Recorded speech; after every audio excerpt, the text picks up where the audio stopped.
Good morning, students. Yesterday we have already discussed the summary of this lesson. Today we will start the reading of this chapter. Goldilocks and the Three Bears. Once there was a girl with curly hair. Her name was Goldilocks. One day she went into the forest near her house. She saw a cottage. Once there was a girl with curly hair. एक बार एक लड़की थी जिसके बाल curly थे. Her name was Goldilocks. उसका नाम Goldilocks था. One day she went into the forest near her house.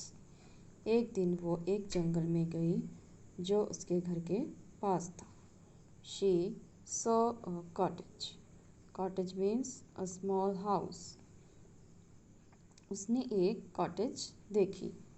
Is anybody in? She asked. उसने पूछा कोई अंदर है? There was nobody. वहाँ कोई नहीं था. The bear family lived in the cottage. Bear family उस cottage में रहती थी. They had gone for a walk. वो बाहर घूमने के लिए गए हुए थे. Goldilocks went in. Goldilocks अंदर गई. She wanted to see who lived there. वो जानना चाहती थी कि वहाँ पर कौन रहता है. She saw 3 bowls of porridge on the table. Porridge means दलिया. उसने टेबल पर 3 बाउल्स porridge के देखे. There was a big bowl for Papa Bear. वहाँ पर एक बड़ा बाउल वो पापा बियर के लिए था. A middle size bowl for Mama Bear. जो मिडल साइज़ का बाउल था वो मम्मा बियर के लिए था. And a tiny little bowl for baby bear. और सबसे छोटा बाउल वो बेबी बियर के लिए था. Goldilocks was hungry. Goldilocks भूखी थी. She ate the porridge from the big bowl. उसने सबसे बड़े बाउल में से पॉरेज खाया. It was very hot. ये बहुत गर्म था. She ate from the middle size bowl.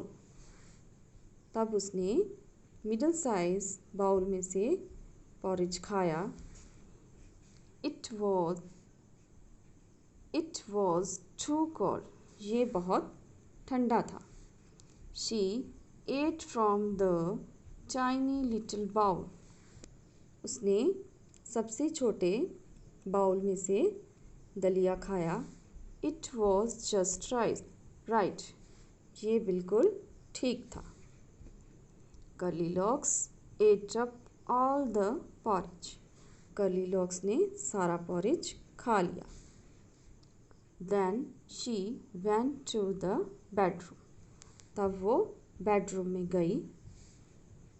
There was a big bed for Papa Bear. वहाँ पर एक बड़ा बेड था वो पापा बियर के लिए था.